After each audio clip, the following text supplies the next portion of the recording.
শিক্ষার্থীরা, আজকে ক্লাসে তোমাদের আমন্ত্রণ জানাচ্ছি।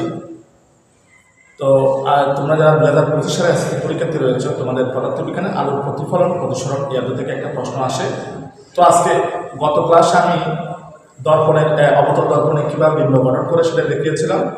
তো আজকে দেখাবো, দেখো তোমাদের ল্যান্সের কীভাবে বিম্ব গঠিত হয়। তো তোমাদের ল্যান্স সম্পর্কে আমি আমার পূর্বের ক্লাসে বলেছি, তোমরা যারা দেখোনি বা দেখছো তারা নিশ্চয়ই জানো। আজকে আমরা উত্তল ল্যান্সের কীভাবে বিম্ব গঠিত হয় সেটা দেখাবো। দেখো প্রথমে দেখো, এটা একটা কিন্তু উত্তল ল্যান্স।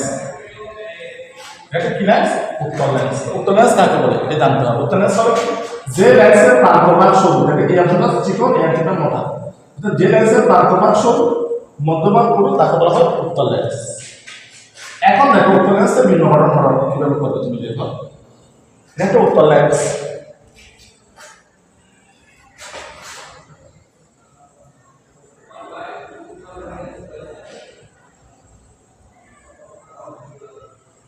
এটা কি উত্তল ল্যান্স।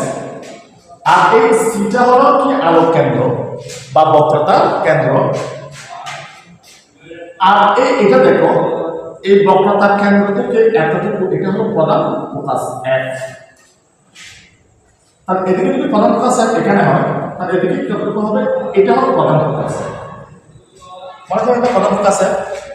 তাহলে এখন দেখো, তাহলে এই সি থেকে আসলে দূরত্ব কত? মানে আমি মাথা দিয়ে মেপে নিলাম এই এতটুকু, তাহলে ঠিক এতটুকু যদি আমি মেপে নিই, তাহলে এখানে পাচ্ছি দেখো, মানে সি থেকে এফ যতটুকু এর দ্বিগুণ। একই রকম যদি আমি আরেকটু বাড়াই, মানে সি থেকে এফ যতটুকু ঠিক ততটুকু করে কেটে নেব। এটা যদি এফ হয়, এটা এফ এর দ্বিগুণ হবে, তাহলে এটার নাম হয় কি? Two F. ঠিক সি থেকে এফ এর দূরত্ব যতটুকু ঠিক ততটুকু করে এখানে দেখো আমি নিব, এটার দূরত্ব হবে কি? দ্বিগুণ। দ্বিগুণ হলে কত হবে? 12 হবে। এটা একটা উত্তল ল্যান্স। এটা কি একটা উত্তল ল্যান্স? তো প্রথম কাজ কি দেখো, আমি তোমার ল্যান্স এবং দর্পণের ক্ষেত্রে কিন্তু ভিন্ন। ল্যান্সের ক্ষেত্রে আমি দর্পণের ক্ষেত্রে আমি এখানে 1 নম্বর পজিশন ধরছিলাম, কিন্তু দর্পণের ক্ষেত্রে এখানে 1 নম্বর পজিশন ধরছিলাম, কিন্তু এখানে ল্যান্সের ক্ষেত্রে কি হবে? 6 নম্বর পজিশন। 6, 5, 4, 3।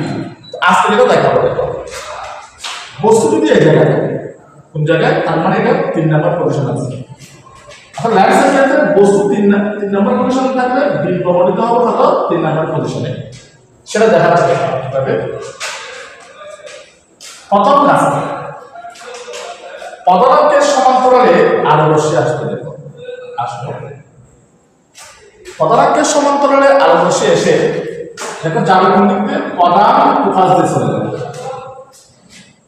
উত্তল ল্যান্সের দর্পণ বিম্ব গঠন কিভাবে? পদার্থের সমান্তরালে আলো গিয়ে প্রধান ফোকাস দিয়ে যাবে। এরপর দেখো, বস্তু থেকে আলো